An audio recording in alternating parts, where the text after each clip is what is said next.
A young black child, enjoying a long-anticipated family vacation, quickly captures the audience's empathy as they innocently explore the sights and sounds of a bustling town square.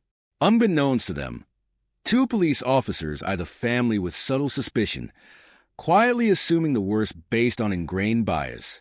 The officers approach with an unfounded confidence, initiating a confrontation that leaves the family feeling cornered and unjustly treated. The child, now in the care of a bystander as their parents deal with the questioning, witnesses this unsettling side of authority. As the situation intensifies, one officer's tone and demeanor become harsh, pushing an already tense encounter to the edge. But in a swift turn of events, the father calmly reveals his identity as an FBI agent, shifting the power dynamic in an instant. This reveal forces the officers into accountability, delivering a sharp reminder that prejudice clouds judgment. The story closes on a moral note, underlining the importance of respect, equality, and justice, while showing how deep-rooted biases can harm even the most innocent moments. Through this, viewers are left to reflect on the power of empathy and the need for fairness in all encounters. The air buzzed with the usual holiday energy in the bustling park, a popular spot where families came to unwind on weekends. Sunlight filtered through the trees, casting a warm glow over picnic tables, playground slides, and the winding pathways where kids ran freely. Laughter mingled with the chirps of birds and the faint hum of ice cream carts as they clinked their bells. Along one of the park's quieter paths, a young black girl named Mia, no more than 10, crouched by a patch of flowers, her fingers brushing gently over a ladybug as it crawled up a petal. Her eyes sparkled, entirely absorbed in her little discovery, blissfully unaware of anything but the bright world around her. Mia's father, Leon, stood nearby, keeping a close but relaxed eye on her. Dressed in casual jeans and a navy polo, Leon was in full dad mode, giving Mia space to explore while still scanning the surroundings every few minutes. He was tall, with an easy confidence and a calm smile that made strangers feel at ease. Today was meant to be a day of peace, a family day he'd promised her after a particularly demanding work trip. For Mia, having her dad back meant the world, and her giggles drifted up as she found a second ladybug, making her voice float over the calm background noise. Suddenly, a slight tension stirred in the air. Two police officers, a man and a woman, were walking along the same path, surveying the area with their eyes narrowed. The man, Officer Brown, had a kind of stiff posture that seemed less about alertness and more about a rigid sense of self-importance. He was a seasoned officer, with silver strands peeking out from under his cap and a neatly pressed uniform. His partner, Officer Kelly, followed alongside him with a polite but somewhat guarded expression, nodding every now and then to parents they passed. Their stroll seemed innocuous enough, yet there was something in the way Brown's gaze lingered on Mia and her father, longer than on other families. Kelly noticed, too, her glance flickering from her partner to the family and then away, as if choosing to ignore whatever assumptions her partner might have been making. But it was hard to overlook Brown's small, almost imperceptible gestures. A quick glance from Mia to Leon, the tightening of his jaw, a shift in his tone as he muttered to Kelly. Mia's oblivious joy continued as she shifted her attention to a squirrel darting up a tree, her soft voice calling to it in fascination. Leon chuckled softly, reaching into his pocket for his phone to snap a picture of her delight. But as he raised his phone, he caught Officer Brown's gaze fixed on him, a look that held neither warmth nor indifference. It was a measuring stare, as if Brown were calculating, sizing up a person he deemed worthy of extra scrutiny. Leon lowered his phone, his expression calm but aware. "Good afternoon," Officer Brown said, walking closer to them, his tone carrying a strange mix of formality and unspoken authority. Mia looked up, her bright smile dimming slightly at the sudden attention. She edged a bit closer to her father, sensing the change in energy. "Afternoon, officer," Leon replied evenly, giving a polite nod. He kept his voice friendly but restrained, trying not to let Mia pick up on his own unease. Brown returned his nod, though there was an unmistakable air of caution in his demeanor. "You folks having a nice day?" Officer Brown's voice was measured, his gaze unwavering on Leon. He phrased it like a simple question, yet his eyes carried an edge that made it feel less like small talk and more like a subtle probing. Leon nodded, his smile unfaltering but his posture shifting subtly. A small step forward, placing himself more between Mia and the officers. "Yes, just spending some time in the park with my daughter. It's a beautiful day for it." The officer's response was polite but noticeably flat, as if politeness were a veneer for something colder beneath. "Good to hear," Brown replied. His gaze flicked toward Mia, softening slightly, but in a way that seemed more practiced than genuine. "What's your name, young lady?" Mia hesitated, glancing up at her father. She wasn't used to strangers approaching her with such directness, and her small fingers curled into Leon's hand. "Mia," she managed to say, her voice quieter now. Brown gave a nod, seemingly satisfied, and glanced at his partner, who was standing a few steps back with a somewhat uncomfortable look. Kelly, less experienced than Brown, shifted on her feet, her gaze drifting to the ground as if she wanted no part in this tense moment. There was a faint hint of empathy in her eyes whenever she looked at Mia, yet she seemed unwilling to intervene. "You live around here?" Brown's question was casual, yet there was an undertone that suggested more than idle curiosity. His words were polite, but something in his eyes said he was searching for something else, a slip, a hint, anything that could justify the questioning. Leon's smile tightened slightly, his patience tested but not broken. "We're here for the weekend," he replied smoothly. "It's Mia's spring break, so we thought we'd enjoy the outdoors for a change." Brown's gaze lingered on Leon, as if assessing whether his answer held some hidden meaning. The tension was subtle yet unmistakable, and Mia, though young, could sense it, her grip on her father's hand tightening. She didn't fully understand the situation, but her wide eyes reflected an innocence that was beginning to cloud with confusion. Officer Kelly finally cleared her throat, as if trying to ease the charged atmosphere. "Well, it's a great day for it. Lots of families out here today," she said with a tentative smile directed at Mia, her tone lighter than Brown's. "I bet you're having a lot of fun, aren't you, Mia?" Mia nodded slowly, offering a small smile in return, but her attention kept darting nervously between her father and the officers. The question seemed to relieve her just a bit, as though it had temporarily diffused some of the tension. Leon noticed Kelly's attempt to ease things, offering her a grateful nod. But Brown's posture remained unchanged, a faint frown deepening the lines on his face.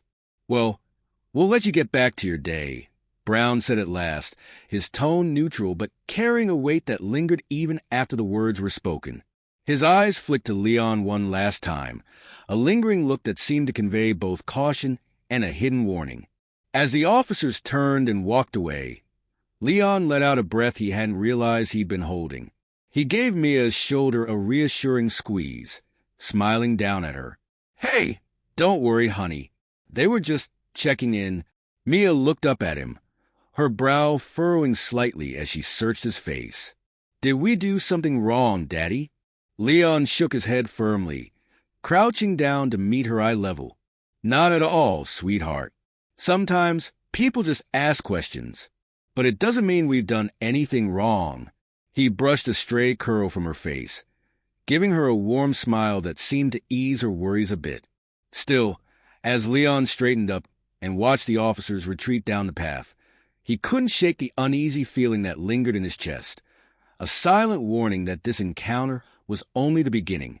The park's lively atmosphere continued around them, but Leon felt a prickling tension as Officer Brown returned a few minutes later, eyes sharp and polite mask firmly in place.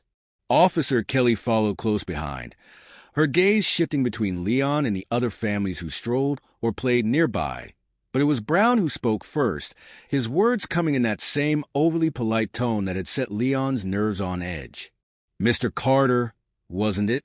Officer Brown asked, tilting his head slightly.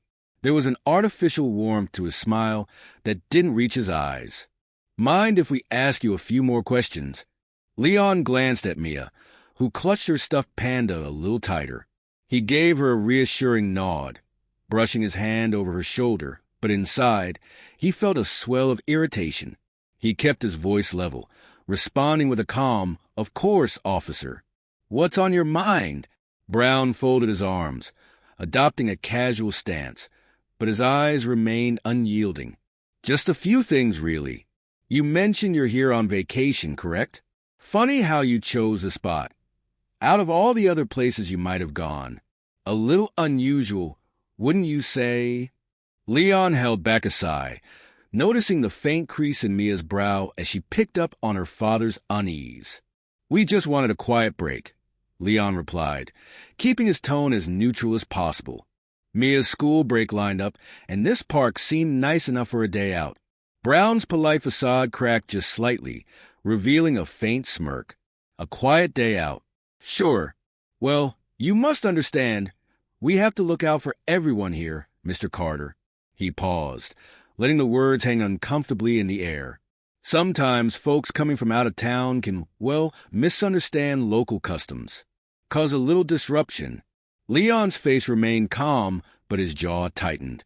He glanced down at Mia, who was fidgeting with her stuffed panda, holding it close to her chest like a protective shield. He offered her a reassuring smile before meeting Brown's gaze once more, his voice still polite, but his patience wearing thin. "I understand, officer. We're here just to enjoy the day like everyone else. We haven't caused any disruptions."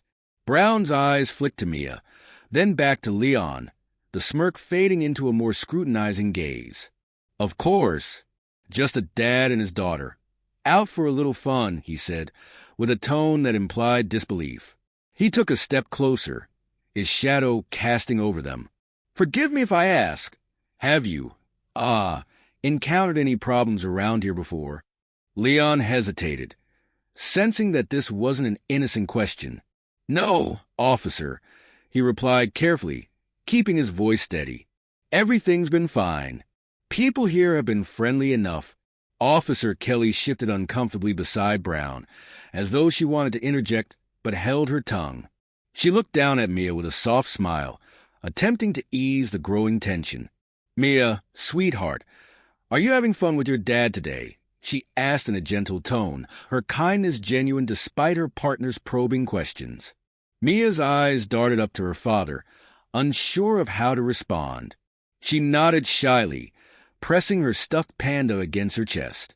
"Yes, ma'am," she whispered, her voice barely audible. Brown cleared his throat, giving Kelly a brief, pointed look before he returned his gaze to Leon. "That's good to hear. Still, it must be a bit, well, different for you here.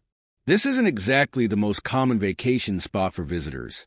Not to pry, but I have to wonder, what made you pick this park?" Leon felt his patience begin to thin, though he maintained his composure. "We wanted to stay somewhere that wasn't crowded," he explained, keeping his tone even. "And this place seemed like a nice, safe choice for my daughter." Brown's gaze sharpened, a dismissive twitch of his lips betraying his skepticism. He leaned in slightly, lowering his voice as though sharing a secret. "See, I find that interesting, Mr. Carter. I can't help but notice that most families from outside town tend to stick to more well-known places. It's unusual, is all." Leon met his stare calmly, though he could feel the tension building. "With all due respect, officer, my family doesn't need to follow anyone else's plans for us to enjoy a day together." Brown raised an eyebrow, his smile tinged with something close to mockery. "Fair enough. But I'll be honest, unusual choices make people curious. We're just here to make sure everything's on the up and up." Leon tightened his grip on Mia's hand, feeling the steady warmth of her small fingers. He kept his voice calm, reminding himself to stay composed for her sake. "And we appreciate your diligence, officer. But I can assure you, there's nothing unusual about us being here today." Brown's smile widened, though it held no warmth. "That's good to hear. Just understand, we have to be vigilant. You'd be amazed at what some folks try to pull in places like this." Leon felt his patience wearing dangerously thin, but he maintained a calm exterior, his voice even as he replied, "I understand, officer. However, I'd appreciate it if my family could enjoy the rest of our day without further interruptions." Brown's smirk faltered slightly, but he covered it with a quick nod. "Of course, Mr. Carter. We wouldn't want to overstep. Just one last thing, if you don't mind." He shifted his stance, his eyes narrowing.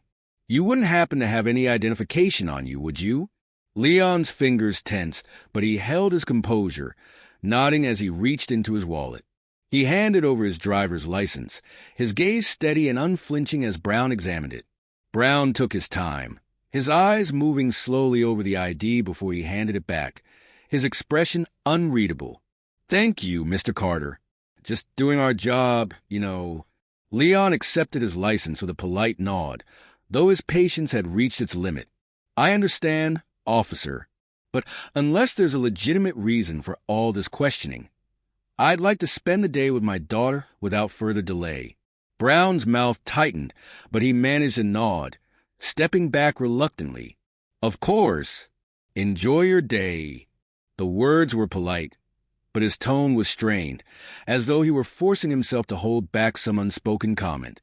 Leon kept his gaze steady, watching as Brown and Kelly turned and walked away, though he could still feel the officer's lingering suspicion hanging in the air. He knelt beside Mia, offering her a reassuring smile, though he knew she had sensed the tension as well. "Come on, sweetheart," he said softly, squeezing her hand. "Let's go see what else we can find here." Mia looked up at him, her eyes wide and uncertain, as though she were searching for answers she couldn't yet articulate. She nodded, clutching her stuffed panda close as they continued down the path, trying to put the unsettling encounter behind them. But as they walked, Leon couldn't shake the feeling that this wasn't the end of it, that Officer Brown's lingering suspicion would follow them, casting a shadow over their day in the park. And as much as he wanted to believe that their right to be there was enough, he couldn't deny the quiet worry that gnawed at him. A worry that even the simplest moments could be tainted by prejudice, regardless of his attempts to shield his daughter from it. The sun was dipping lower, casting long shadows across the park as Leon and Mia moved to a quieter area by the lake, hoping to leave the unsettling encounter behind. But that sense of peace was short-lived. Just as Mia was about to start feeding some ducks with bread they brought, Leon caught sight of Officer Brown and his partner, Officer Kelly, rounding the corner toward them. A flicker of unease crept into his chest as Brown's eyes locked on him with a sharper, more focused intensity. "Mr. Carter," Brown's voice called out, a little louder and sharper than necessary. Heads of a few nearby park-goers turned briefly before looking away, instinctively distancing themselves from what they sensed might be an uncomfortable situation. Leon took a deep breath, keeping his voice calm as he turned. "Yes, officer?" Brown's demeanor was now undeniably different. The mask of politeness had slipped, leaving a look of barely concealed disdain. "I thought you said you were here just to spend some time with your daughter," he said, voice tinged with accusation. "Strange, considering you're now in another part of the park. Moving around quite a bit, aren't you?" Leon blinked, his brows drawing together. "We're just exploring the park, officer. There's no rule against that, is there?" The tone of his response was calm, but inside, he felt a flash of frustration.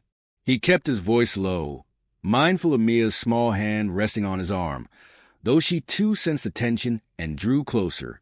"No rule," Brown replied, his tone dismissive. "But with visitors, we like to keep an eye out, just to be safe." Leon fought to keep his expression neutral, feeling the cold disregard in Brown's words. It was becoming harder to hide his irritation. "We're not here to cause trouble. We're just enjoying the park like everyone else." Brown didn't respond immediately, his eyes narrowing slightly as he looked past Leon to Mia, who now clung tightly to her stuffed panda, her face a mixture of confusion and unease. Then, without warning, he took a step closer, his voice lowering as though to intimidate. "I'll be straight with you, Mr. Carter," Brown said in a flat tone, his expression hardening. It's my job to make sure everyone here is safe. And I have reason to believe that you and your family may not be as, well, straightforward as you claim.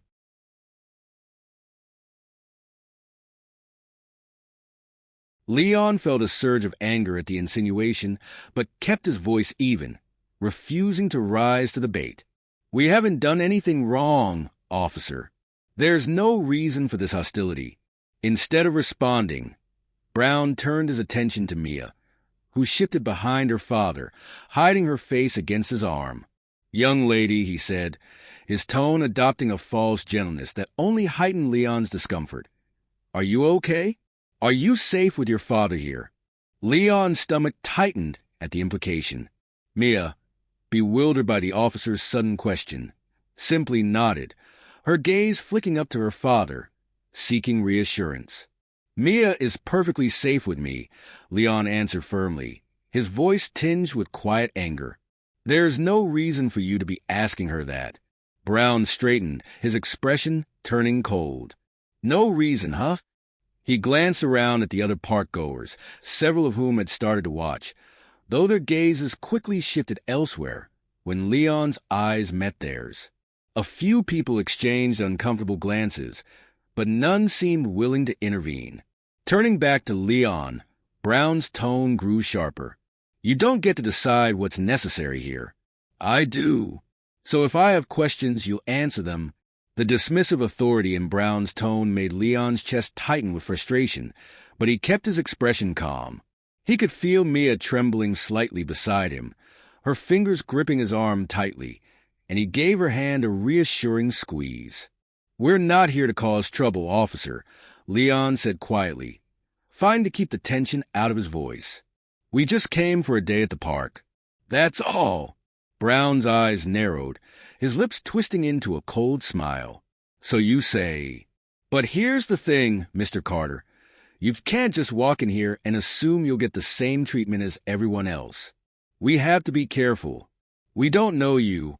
The implication was clear, and Leon felt a knot of frustration form in his chest. I'm just asking for a bit of fairness, officer. That's all. Brown snorted softly, his gaze cold and unyielding. Fairness? You think you're in any position to be asking for anything right now.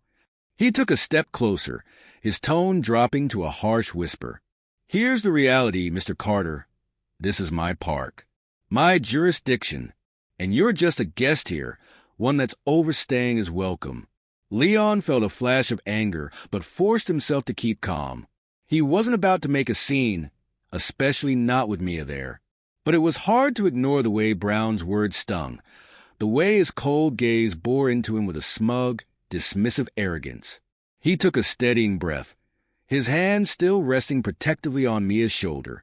We'll be going now, officer, he said, his voice tight with controlled frustration.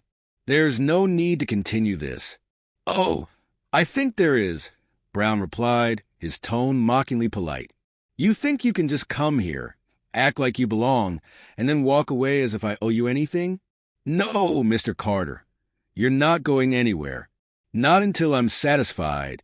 A few of the park-goers nearby shifted uncomfortably, their faces reflecting a mixture of awkward sympathy and silent compliance.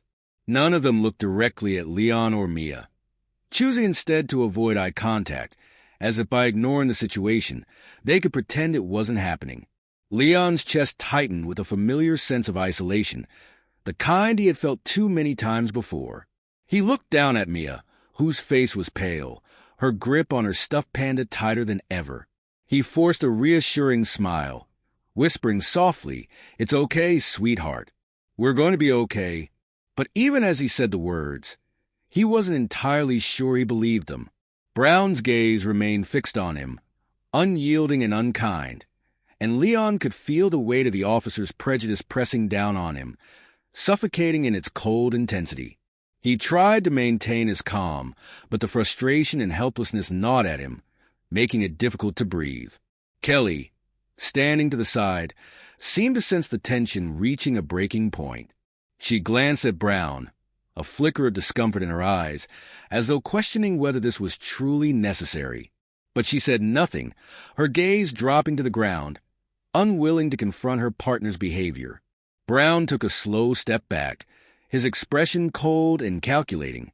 "Well, Mr. Carter, I'll be watching. Don't think I won't know if you step out of line." He cast one final, disdainful glance at Leon and Mia before turning on his heel and walking away, his posture rigid and self-satisfied. Leon stood there for a moment, breathing heavily, his hands trembling with anger and frustration. The bystanders who had watched the scene quickly looked away, some resuming their conversations as if nothing had happened, others shooting him brief, pitying glances before moving on. He looked down at Mia, whose eyes were wide and filled with confusion and fear. "Are we in trouble, Daddy?" she asked softly, her voice tinged with worry. Leon knelt down, pulling her into a tight hug, holding her close as he whispered, "No, honey, we're not in trouble. You've done nothing wrong." But even as he said the words, he couldn't shake the feeling of powerlessness that lingered in his chest, the knowledge that no matter how much he reassured her, there would always be people like Brown who saw them as outsiders, as less than. As they walked away from the lake, Leon felt the weight of the encounter pressing down on him, the silent judgment of the onlookers, the cold hostility of the officer.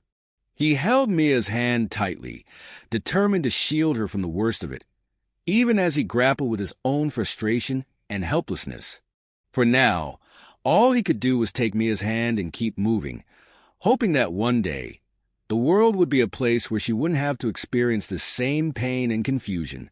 But as they walked, he couldn't shake the nagging worry that, despite his best efforts, the shadow of prejudice would always be there, lurking just out of sight. As the golden light of the afternoon began to fade, casting long shadows across the park, Leon felt a sense of weariness settle over him. He and Mia had moved to a quieter area, trying to leave the incident behind and regain some peace. But just as he was about to suggest they head home, a voice he recognized called out from nearby, "Leon!"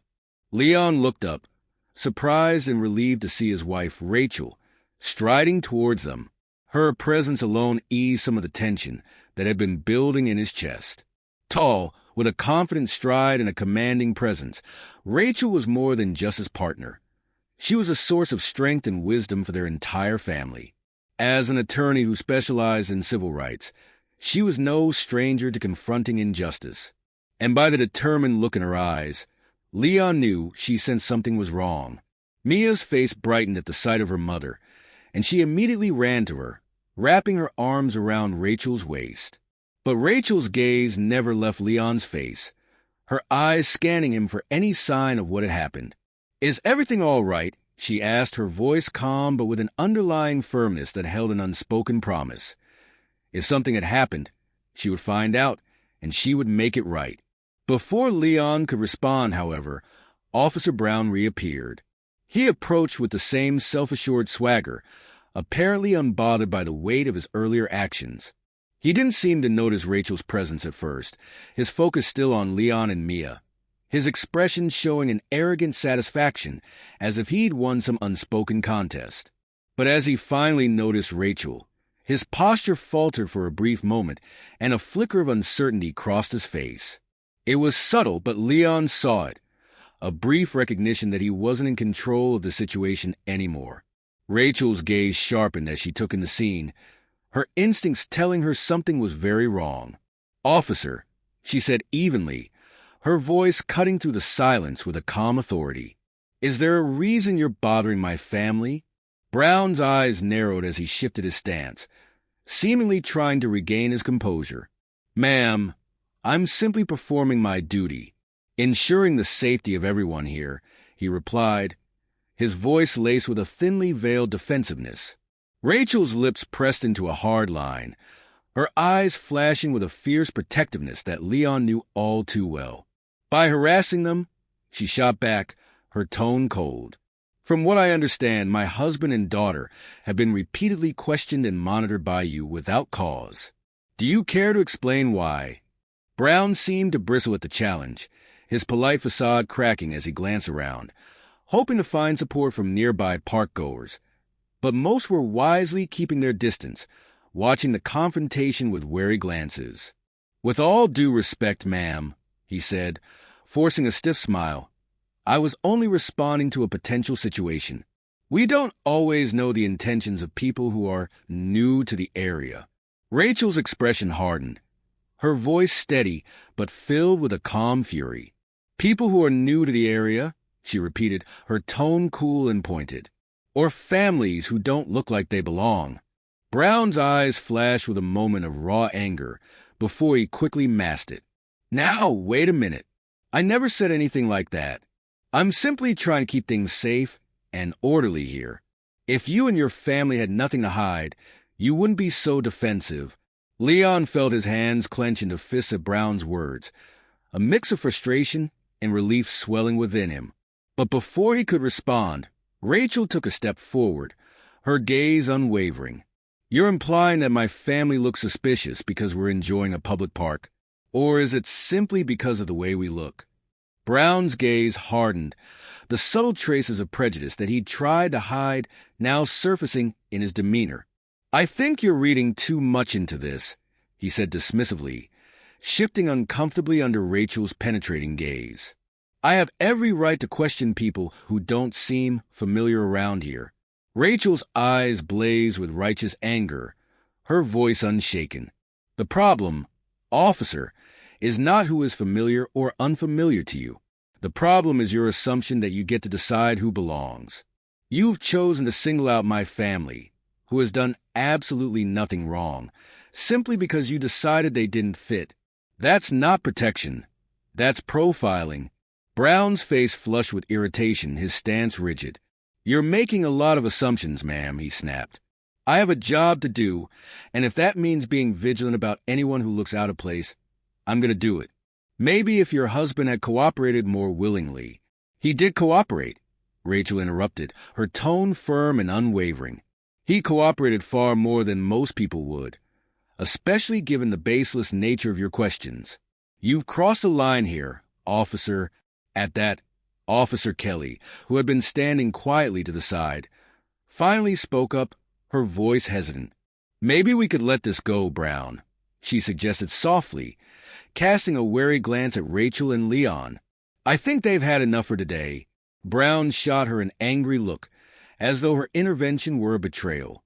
But Rachel seized the moment, her voice carrying an edge of finality. "Listen to your partner, officer. This is over. My family will not be subject to any more of your baseless suspicions." Brown opened his mouth to respond, but before he could, Rachel held up her hand. "And just to be clear," she added, her tone laced with steely authority, "I know exactly what rights we have. As a civil rights attorney, I have spent years defending families against exactly this kind of harassment, and I can assure you, officer, if you or anyone else in this department continues to target my family, you will be held accountable." A palpable silence fell over the park as Rachel's words hung in the air, her authority and conviction undeniable. Brown's face twisted with frustration, clearly struggling to hold his ground. He looked to the other park-goers, some of whom had stopped to watch the confrontation, but none of them came to his defense. If anything, they seemed to shift uncomfortably, their faces reflecting a growing sympathy for the family and a quiet disapproval of Brown's actions. Leon felt a wave of relief wash over him as he watched Rachel stand her ground, her strength and clarity slicing through the tension like a lifeline. For the first time since the encounter had begun, he felt the weight of helplessness lift, replaced by a renewed sense of dignity and strength. Rachel took a steadying breath, her gaze unwavering as she addressed Brown once more. "So, officer," she said calmly, "you can either accept that my family is as welcome here as anyone else, or you can prepare to explain your actions to the appropriate authorities. The choice is yours." Brown hesitated, his face flushed with frustration and barely concealed resentment. He opened his mouth as if to argue, but the conviction in Rachel's gaze seemed to stop him. His shoulders sagged slightly, and he looked away, defeated. Without another word, Brown turned and walked away, his stiff posture betraying his humiliation. Officer Kelly offered Leon and Rachel an apologetic look before quickly following her partner, clearly uncomfortable with the outcome, but unwilling to go against her partner further. As they walked away, Leon released a breath he hadn't realized he'd been holding. He looked at Rachel, gratitude and admiration filling his expression. "Thank you," he said softly, his voice filled with relief. "I don't know what I would have done without you." Rachel placed a comforting hand on his shoulder, her gaze softening as she looked down at Mia, who had been watching the scene with wide eyes. She knelt down, pulling Mia into a gentle embrace. "It's okay, sweetheart," she murmured, her voice filled with warmth and reassurance. "You're safe. No one is going to hurt you." Mia looked up at her mother, her small face breaking into a relieved smile. "I was scared," she whispered, clinging to Rachel tightly. "But you and Daddy, you made them go away." Rachel held her close, her heart swelling with both love and sorrow. "Yes, honey," she replied gently, stroking Mia's hair. "And no one is ever going to make you feel that way again. I promise." Leon joined them, wrapping his arms around both Rachel and Mia, feeling a deep sense of gratitude and pride in his family's strength. Together, they stood there, holding each other close as the last rays of sunlight warmed their faces, the tension of the day finally easing into a peaceful silence. As they left the park, Leon felt a renewed sense of resolve. He knew that this wouldn't be the last time they would face prejudice, but with Rachel by his side and their love for each other as their anchor, he knew they would face it together and come out stronger for it. As the sun dipped lower and cast a gentle glow over the park, the tension from the confrontation began to dissipate, but the impact of the encounter lingered in the air, and a quiet murmur spread among the onlookers who had witnessed the exchange. Small clusters of bystanders exchanged glances and quiet words, their expressions ranging from discomfort to sympathetic concern as they absorbed what had just happened. Just moments after Officer Brown had walked away, a few people from the crowd started to approach Leon and Rachel cautiously.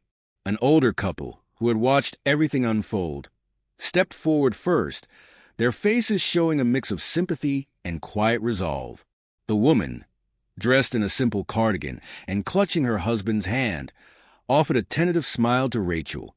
"I just want you to know," she began, her voice steady but kind, "we saw everything. The way he treated you, it wasn't right." She turned to Leon, her expression softening. "No one should have to go through that, especially not with your little one here." Leon felt a wave of gratitude wash over him as he nodded, his shoulders relaxing slightly. The couple's support gave him a sense of validation he hadn't expected, but deeply appreciated. Rachel offered them a grateful smile, reaching out to shake the woman's hand. "Thank you. It means a lot to hear that." A few others stepped forward, nodding in agreement, each adding their own words of support. One man, still in his jogging clothes and catching his breath, spoke up. "That officer was out of line. I've been coming to this park for years, and I've never seen anyone treated like that. It's disturbing, to be honest." Another person, a young woman pushing a stroller, added, "It was so obvious he had a bias. I'm just glad you stood up to him. People need to know this kind of thing still happens." Her words were quiet but firm, and as she spoke, several others in the crowd nodded, their faces reflecting the same unease and support. The quiet solidarity from these strangers lifted some of the weight that had been pressing down on Leon and Rachel, the feeling of isolation that Brown's treatment had left in its wake. It was a reminder that, while prejudice was still present, there were people willing to stand up against it, even if it meant going against authority.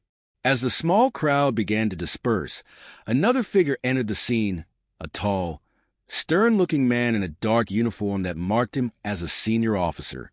His presence immediately commanded respect, and even those who had begun to walk away stopped to watch, sensing that something official was about to unfold. The man's sharp gaze swept over the scene before he walked up to Rachel and Leon, his demeanor both professional and approachable. "Mr. and Mrs. Carter?" he asked, his tone respectful. Rachel nodded, her hand resting protectively on Mia's shoulder. Yes, that's us. The senior officer extended a hand to Leon, who shook it, feeling the firm grip and noticing the man's serious expression. I'm Captain Reed, in charge of community relations here. I understand there was an incident involving one of my officers. Rachel nodded, her voice calm but firm. Yes, Captain. Your officer, Brown, treated my family with open hostility and disrespect, based solely on unfounded assumptions about us. He questioned us, threatened us, and targeted us without reason. It was harassment, plain and simple.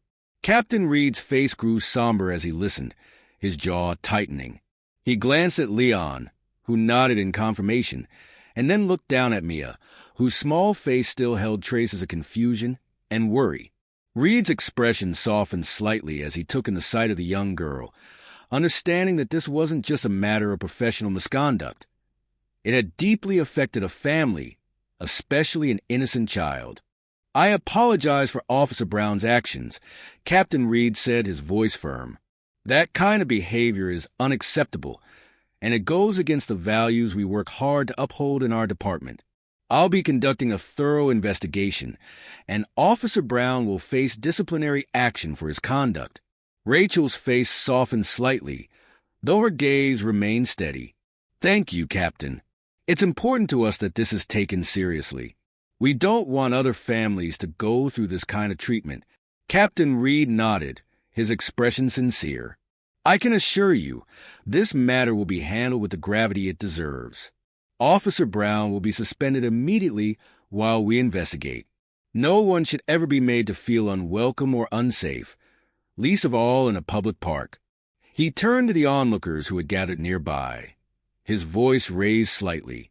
If anyone witnessed what happened and would like to provide a statement, please see me afterward. To Leon's surprise, several of the bystanders nodded, signaling their willingness to speak up. The older couple, the jogger, and the woman with the stroller stepped forward, each of them eager to ensure that Brown's behavior wouldn't go unchecked. It was a powerful moment of public accountability, and as he looked around, Leon felt a surge of relief mixed with pride in the strength of the community that had gathered around them. One of the onlookers, a middle-aged man with a serious expression, spoke up. I saw everything. The way that officer treated them, it wasn't just unprofessional, it was wrong. No one deserves to be treated like that, especially in front of their own child. Rachel nodded in agreement, gratitude shining in her eyes as she met the gaze of each person who offered their support. Thank you, she said softly. It means the world to us to know that people are willing to stand up for what's right.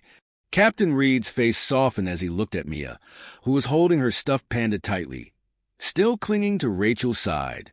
He knelt down slightly to be at eye level with her, offering a gentle smile. Mia, I'm so sorry for what you had to experience today. No one should ever make you feel scared or unwelcome. And I want you to know, we're going to make sure that doesn't happen again. Mia looked up at him with wide eyes, her face softening as she processed his words. She nodded slowly, her small fingers relaxing their grip on her panda.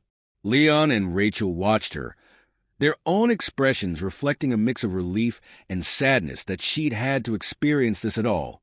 Reed straightened up, addressing Rachel and Leon once more. I want to assure you that our department is committed to serving everyone with respect.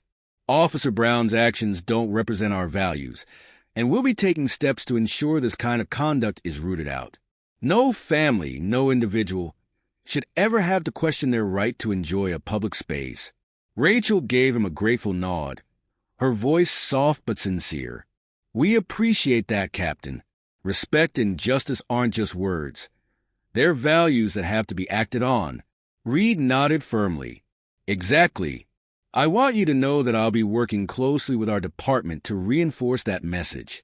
We're better than this, and we're committed to making sure our officers reflect those values.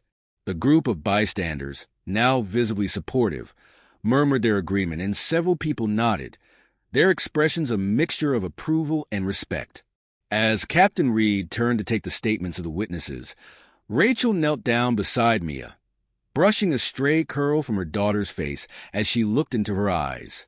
"Sweetheart," Rachel said softly, her voice filled with warmth, "I know today was hard, but you were so brave. And I want you to remember something very important." She placed a gentle hand on Mia's shoulder, her eyes filled with love and reassurance. "You deserve to be treated with respect, no matter where you go or who you're with. You're just as welcome here as anyone else, and nothing will ever change that." Mia looked up at her mother, her expression a mixture of relief and understanding as Rachel's words settled in. "Really, Mommy?" she whispered, a small smile beginning to form on her lips. "Absolutely," Rachel replied firmly, pulling her into a tight hug. "Your dad and I love you so much, and we'll always be here to make sure you're safe. You're strong, Mia, and today showed me just how brave you are." Leon joined them, wrapping his arms around both of them in a comforting embrace. He looked down at Mia, his voice gentle. "Your mom's right, honey. You belong here, just like anyone else. And we're so proud of you." As they hugged, a sense of peace and relief washed over them, and for the first time that day, they felt a quiet confidence that justice would prevail. The crowd around them had started to disperse, satisfied that something was being done to right the wrong that had been committed. Captain Reed's promise and the support of the community gave Leon and Rachel a renewed hope that change was possible, that moments like this could lead to a better, fairer world for their daughter. Together, they stood in the park, holding each other close, a family united in love, strength, and an unwavering commitment to justice and respect. And as they looked around, seeing the faces of those who had supported them, they knew they weren't alone in this fight. Today, they had found allies among strangers, and that knowledge filled them with a renewed sense of hope for the future. Later that evening, after returning home and settling Mia into bed, Rachel and Leon sat together in their quiet living room, reflecting on the day's events. The memory of Officer Brown's actions still weighed heavily on both of them, yet there was also a deep sense of gratitude for each other, for Mia's courage, and for the unexpected support from the bystanders who had stepped forward. Rachel leaned back, her eyes distant, lost in thought. Leon watched her, recognizing that look, the focused determination that surfaced whenever she encountered injustice. Over the years, he had seen that look many times, but tonight it felt different. It carried a personal urgency that he hadn't seen before. "He'll be held accountable, Leon," she finally said, her voice steady yet filled with conviction. "But it can't stop with him." Today was a reminder that this isn't just about one officer. There's a bigger problem, a system that allows this kind of behavior to persist. She looked at him, a spark of resolve lighting her eyes. "I can't sit by and let Mia grow up in a world where she's judged or mistreated for simply existing. It's time to do more." Leon nodded, reaching over to take her hand. "You're right, and whatever you need, I'm with you. We can't let her experience something like that ever again." Rachel took a deep breath, feeling the weight of her responsibility settle into her chest, mingling with the resolve that had been building since that afternoon. She turned to Leon, her voice clear. "I'm going to start by working on a series of policy recommendations." Today proved how crucial it is to establish real guidelines for officers and public servants. Policies that make it clear that biased behavior isn't just unethical, but unacceptable. Leon raised an eyebrow, intrigued. "What kind of policies are you thinking?" "For one, mandatory training on implicit bias," Rachel said, her tone firm. "I know it's talked about, but there needs to be a standardized, enforced program, one that's regularly reviewed. Every officer, every public-facing employee, should understand the impact of their actions and words. And it can't just be a checkbox on a form. It has to be meaningful, led by people who can teach it with empathy and insight." Leon nodded, recognizing the importance of her words. "That could really make a difference," he said. "But what about accountability? Training alone won't stop people like Brown if they think they can act without consequences." Rachel's face hardened. "Exactly. There also needs to be a transparent process for reporting and investigating complaints. Today, I saw how quickly people rallied around us when they saw what was happening. But in so many cases, people are isolated, afraid to speak up. If we set up an independent committee to handle complaints and give witnesses a safe way to report misconduct, it would encourage people to come forward. No one should feel they have to face this kind of situation alone. Leon's admiration for his wife grew as she spoke, her passion filling the room. "That sounds powerful," he said, giving her hand a squeeze. "But I know this is about more than just policies for you." Rachel nodded, a soft smile crossing her face. It's about the future we want for Mia, for all children like her." Today, she saw how unfair the world can be, but she also saw people standing up for each other, people who didn't stay silent. That's the kind of lesson I want her to carry with her, even in a world that can be so flawed. Just then, they heard small footsteps padding down the hall, and Mia appeared in the doorway, clutching her stuffed panda and rubbing her eyes. She hesitated, as though unsure whether she should interrupt, but Rachel motioned for her to come over, lifting her gently onto her lap. "Mommy, are you and Daddy still talking about the man in the park?" Mia asked softly, her voice filled with curiosity and a hint of lingering worry. Rachel smiled, brushing a lock of hair away from Mia's face. "Yes, sweetheart. We're talking about ways to make sure things like that don't happen again." Mia looked up at her mother, a small frown creasing her forehead. "Is it because he didn't like us?" Rachel took a deep breath, her heart aching at the innocence in her daughter's question. "Maybe," she said gently. "Sometimes people make judgments without even knowing they're doing it, and that can lead to unfair treatment. But that doesn't mean we have to accept it. We can choose to stand up and make things better." Mia's face softened, as though processing her mother's words. "So, are you going to make it better, Mommy?" Rachel's heart swelled with pride as she looked into her daughter's hopeful eyes. "Yes, sweetheart. I'm going to do everything I can to make it better. And if you ever see something that doesn't feel right, I want you to remember that you have a voice too. You're brave, Mia. You showed so much strength today, even when things were scary." Mia's small face lit up with a shy smile, and she leaned into her mother, her trust and love radiating through the simple gesture. "I wasn't alone. You and Daddy were there," she whispered, clutching her stuffed panda tightly. Rachel stroked her daughter's hair, her voice filled with warmth. "And we always will be. But I want you to know something, Mia. Even when you feel scared or unsure, speaking up is important. Standing up for yourself, for others. It's how we make sure the world becomes a kinder place." Leon nodded, his voice gentle. "Your mom is right. Bravery doesn't mean you're never afraid. It means you keep going, even when you are. And you, my dear, are one of the bravest people I know." Mia's smile grew wider as she looked up at both her parents, her young heart absorbing their words. Rachel felt a renewed sense of purpose as she held her daughter close, knowing that every change she was planning would be a step toward ensuring Mia's future was one of dignity and respect. After Mia went back to bed, Rachel turned to Leon, her voice soft but determined. "I don't want this to end with policy either. I want to create an ongoing dialogue between our community and the people who protect it. Today made me realize that we need regular forums, spaces where people feel safe sharing their concerns and experiences. We need the community's trust, and that trust has to be earned." Leon's eyes shone with pride as he listened to her, and he reached out, wrapping his arms around her in a reassuring hug. "I believe in you," he whispered, "and I know you'll make a difference. You already have. Today more than ever." Rachel rested her head on his shoulder, allowing herself a brief moment of vulnerability before speaking again.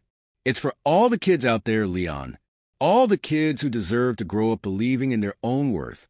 If we can make this change, maybe the next time someone like Brown thinks about acting on a bias, they'll think twice." Leon nodded, the weight of her words settling into his heart. "And it'll be because of you.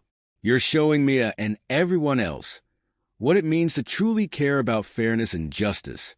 As they sat together, both felt the importance of what lay ahead. Rachel knew the road wouldn't be easy.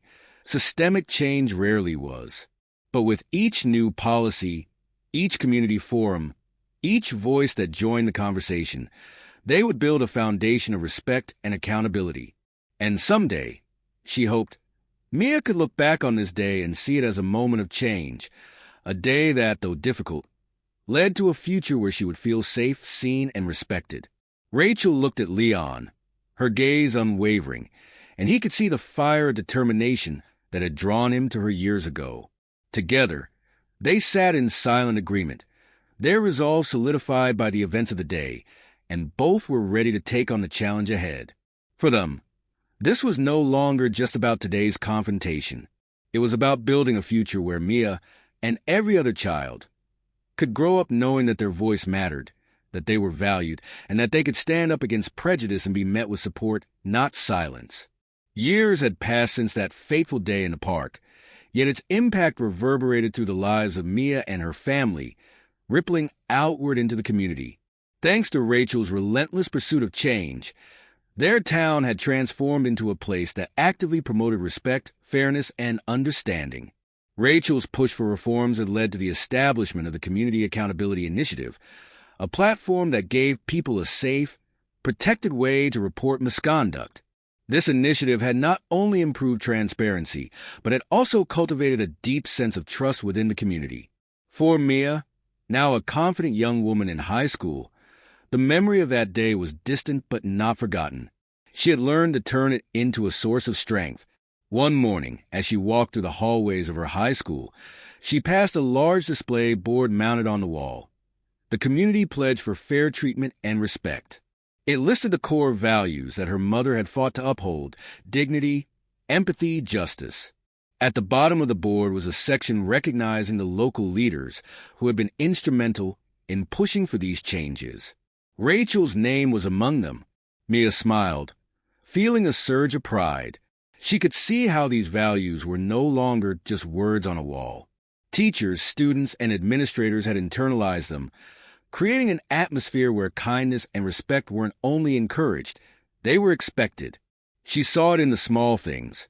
The way teachers took the time to listen, the way students felt empowered to speak up, and how new anti-bullying policies were taken seriously. Her school even held regular respect talks, where students and faculty shared experiences and reinforced the importance of standing against prejudice.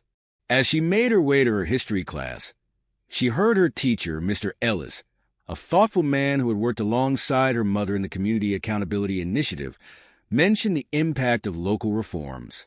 His voice held a respect that Mia recognized, an acknowledgement of how much had changed.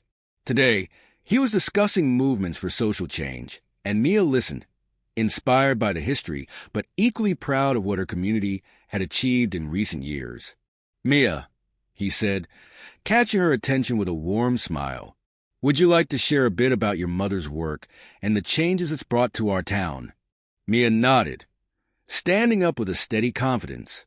Public speaking had once terrified her, but today she welcomed the opportunity.